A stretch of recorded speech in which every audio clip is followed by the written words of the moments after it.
salam sejahtera untuk kita semua. Alhamdulillahirabbil alamin wassalatu wassalamu ala asrofil anbiya'i wal mursalin wa ala alihi wasallim ajma'in amma ba'du. Selawat serta salam kita curahkan kepada bimbingan kita Nabi Muhammad sallallahu alaihi wasallam dengan melafazkan Allahumma sholli ala sayyidina Muhammad wa ala ali sayyidina Muhammad. Yang terhormat Bapak dosen Susilo SEMM selaku dosen mata kuliah Manajemen Operasi dan Produksi. Kesempatan kali ini kami dari kelompok 8 ingin menyimpulkan modul dari 1 sampai 7 dengan mata kuliah Manajemen Operasi dan Produksi. Dalam kesempatan kali ini, perkenalkan nama saya Irmayati Safitri akan menyampaikan modul 1 dan 5. Sabrina akan menyampaikan modul 2 dan 6. Maria Ulfa akan menyampaikan modul 3, Igo Hima akan menyampaikan modul 4, dan Eva Dermawan akan menyampaikan modul 5. 1. Manajemen produksi. Manajemen produksi merupakan proses kegiatan untuk mengadakan perencanaan, pengorganisasian, pengarahan, perorganisasian dari produksi dan proses produksi.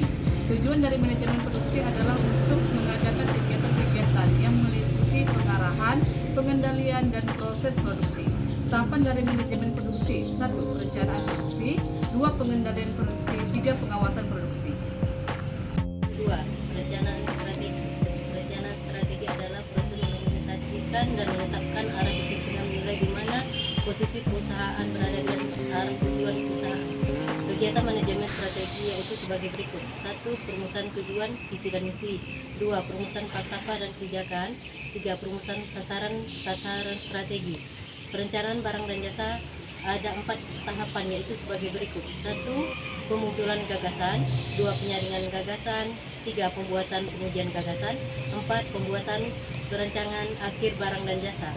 Modul 3. Desain produk. Perkembangan dan bisnis produk yang baik mutunya merupakan kunci sukses di dunia bisnis. Tujuan keputusan produk adalah untuk mengembangkan dan mengimplementasikan strategi produk yang sesuai dengan permintaan pasar, dengan keuntungan dengan kompetitif. Komponen produksi terdiri dari 6. 1. Nama sebagai alat identifikasi, 2. Kemasan sebagai media komunikasi, 3. Fitur sebagai bentuk, 4. Benefit sebagai tambahan keuntungan, 5. Jaminan sebagai penggantian barang, 6. Servis. Analisis kelayakan produk: 1. Analisis kelayakan teknis, 2. Analisis kelayakan ekonomis, 3. Analisis kelayakan komersial. 4 adalah pengenalan proyek. Kegiatan proyek ialah suatu paket atau rangkaian kegiatan yang dilakukan dalam jangka waktu tertentu dengan alokasi sumber daya tertentu dan juga untuk mencapai sasaran tertentu, di mana dapat diketahui ciri-ciri proyek seperti: 1. Merupakan suatu paket atau rangkaian kegiatan, 2. Memiliki tujuan khusus, 3. Jumlah biaya sudah ditentukan, 4. Jangka waktu pelaksanaan sudah pasti, 5. Bersifat sementara, umumnya dibatasi oleh selesainya waktu, 6. Non-rutin atau tidak berulang-ulang. Manajemen proyek ialah usaha pekerjaan suatu proyek yang dibatasi oleh anggaran, jadwal, dan mutu dengan tujuan tercapainya proyek tersebut secara efisien dan efektif, di mana dapat kita ketahui tahapan manajemen proyek: 1. Tahapan indikasi, 2. Desain, 3. Implementasi, 4. Evaluasi, 5. Audit proyek, 6. Terminasi. 5. Lokasi dan layout pabrik. Lokasi merupakan salah satu kegiatan yang harus dilakukan sebelum perusahaan mulai beroperasi. Penentuan lokasi yang tepat akan mempengaruhi dalam melayani konsumen. Ada beberapa hal dalam menentukan lokasi. Apakah lokasi sudah sesuai dengan jenis usaha? Lokasi harus dekat dengan jenis usaha.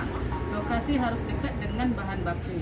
Ketersediaan tenaga kerja di sekitar lokasi. Sarana dan prasarana.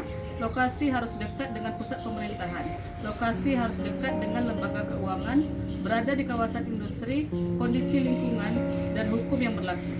Adapun tujuan utama tata letak pabrik adalah memaksimalkan keuntungan dan mengatur semua fasilitas pabrik agar mampu memberikan keuntungan terbaik dari total produksi. Modul 6. Peramalan. Peramalan adalah suatu fungsi bisnis yang berusaha memperkirakan penjualan dan penggunaan produk sehingga produk-produk itu dapat dibuat dalam kuantitas yang tepat. Tujuan peramalan adalah untuk menentukan jumlah permintaan produk pada masa yang akan datang. Jenis-jenis peramalan yaitu sebagai berikut: 1. Peramalan ekonomi, 2. Peramalan teknologi, 3. 3. Peramalan permintaan. Peramalan berdasarkan pengelompokan horizontal waktu yaitu sebagai berikut. 1. Peramalan jangka panjang. 2. Jangka menengah. 3. Peramalan jangka pendek. Dampak dari peramalan produk yaitu sebagai berikut. 1. SDM. 2. Kapasitas. 3. Manajemen rantai pasokan. Standar operating prosedur. Standar operating prosedur atau SOP adalah standar operasional prosedur kerja yang dibuat oleh perusahaan untuk mengatur, memonitor suatu kegiatan. Definisi standar operating prosedur atau SOP adalah sebuah dokumen yang berisi pedoman dan panduan. Adapun tujuan standar operasional prosedur atau SOP yaitu untuk mengatur semua aktivitas perusahaan. Fungsi standar operasional prosedur atau SOP adalah sebagai alat pandu, namun fungsi SOP dapat juga digunakan untuk alat ukur. Beberapa contoh standar operasional prosedur atau SOP panduan perusahaan yaitu sebagai berikut. 1. Jam 7 pagi semua pekerja sudah di kantor. 2. Mulai membersihkan tempat kerja. 3. Jam 8 perusahaan membuka jam operasional kantor. 4. Jam 12 istirahat sampai jam 1. 5. Jam 1 semua pekerja harus di posisi kerja. 6. Jam 4 pelayanan sudah ditutup. 7. Jam 5 semua pekerja boleh pulang.